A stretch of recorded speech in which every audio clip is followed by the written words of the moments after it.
PSG game abandoned. Shock announcement for World Cup qualification groups. Pogba and Dybala swap deal on the horizon. A transfer roundup plus this week's great debate. All coming up on today's OneFootball Daily News. As I'm your host, Angelina Kelly. Let's get into it.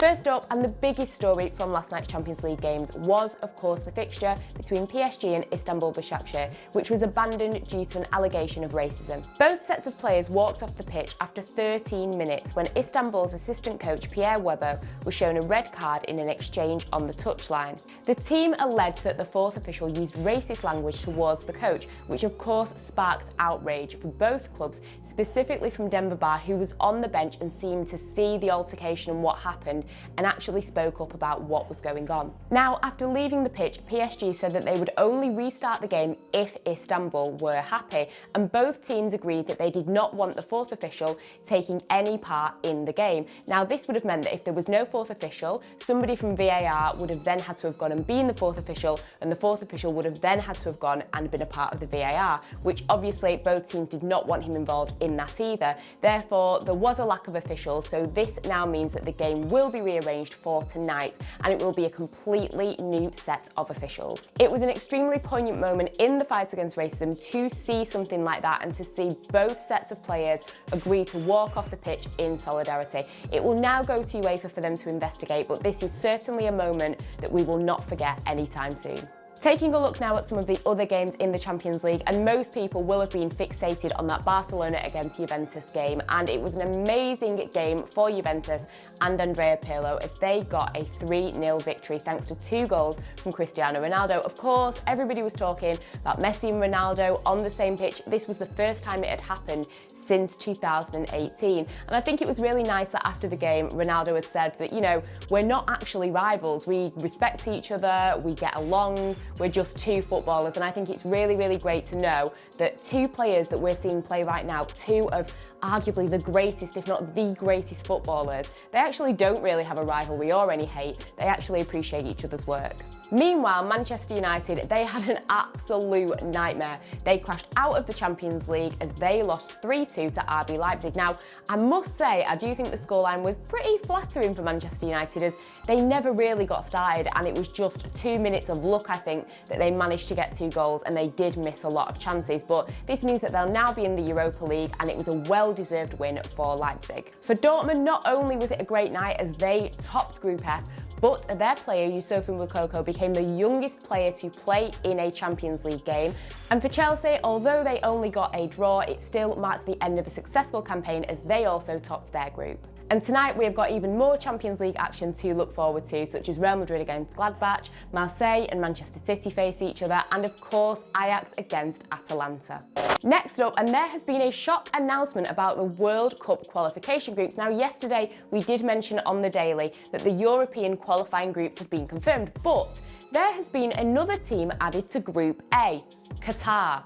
Qatar being in Europe, I didn't know this until now. Clearly, I've been slacking in my geography. Now, in Group A, there is already the likes of Portugal, the Republic of Ireland, but Qatar will be in this group as the hosts are given essential preparation ahead of the World Cup competition. And this actually isn't the first time that the team have done this type of thing. They were included in Copa America in 2019, and they've actually apparently been invited back for 2021. They've also featured in the Gold Cup, and all of this is to give them vital preparation so that they do have a fighting chance in the World Cup. Now, points against them are unlikely to count towards the group, and they plan to allow the team with a match day off to play a semi-competitive fixture rather than a friendly.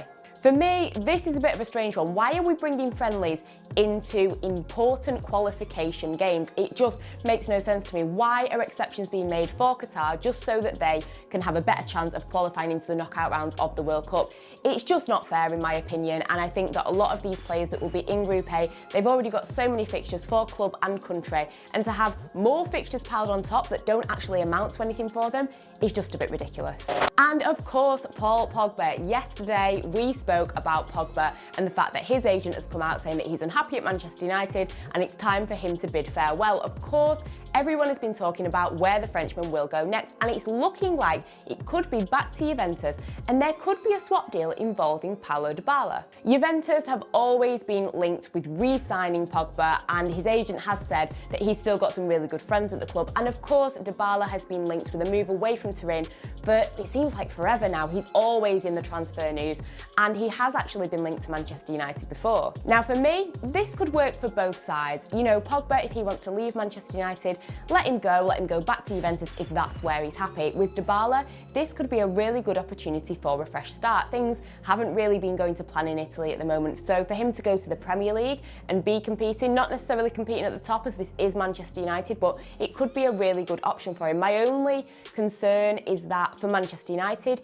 he hasn't really proven himself the last season or two, but if he can prove himself and provide United with some goals that they have seriously been lacking up front, it could be a really good option. Now, Pogba has said that he is willing to take a salary cut to move back to Juventus, and if this is true, this could actually be music to a certain Real Madrid coach's ears. Now, it is no secret that Zinedine Zidane has been an admirer of Paul Pogba for quite some time. However, the powers that be at Real Madrid have said that they would prefer to bring in youngster Eduardo Camavinga from Rennes, as it's looking like he could be ready to depart the club soon. However, if Pogba is saying that he might take a pay cut to go to Juventus, who's to say he won't take a pay cut to go to Real Madrid? And with this in mind, on top of the commercial value that Pogba has over Camavinga, we could actually end up seeing him go to Real Madrid. Who knows what is going to happen with this one? Next up, and it is our transfer roundup. This is where I take a look at some of the other news and transfers going on in the footballing world. And first up, Everton's Moise Kean. He is on loan at PSG,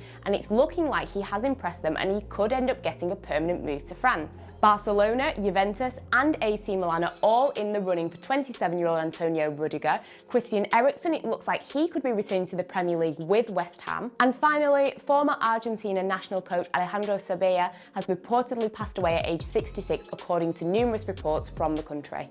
And finally, we have got this week's great debate. This is where the OneFootball newsroom pose a question to all of you, and you can find my response along with some of the responses from the OneFootball newsroom in the article in the OneFootball app. So, for this week, for the comment section, the question is, what is the most disrespectful goal ever? Now, this depends as to what you class as disrespectful. Is it disrespect in that it's a goal that maybe somebody has scored against a former team? Is it a goal that was so bad that it's actually good?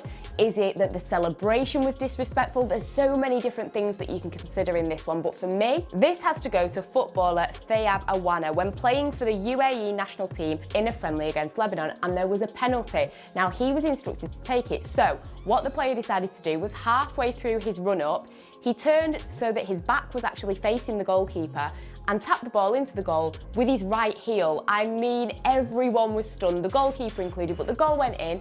It of course counted, but his actual coach, his own coach, was so shocked by the disrespect of the goal, he actually subbed him off. But from where I'm standing, the goal went in, it was pretty impressive, the UAE won, and the player had worldwide fame. It was a win-win for everybody, but yeah, I think for me that's definitely a disrespectful one, to actually turn your back to the goalkeeper and to just tap the ball in. But I'm sure there are so many disrespectful goals that you guys can think of, so let me know in the comment section below. So that is everything for today's OneFootball Daily News. Make sure you check out all the other content that we have got here, and until next time, I will see you guys later.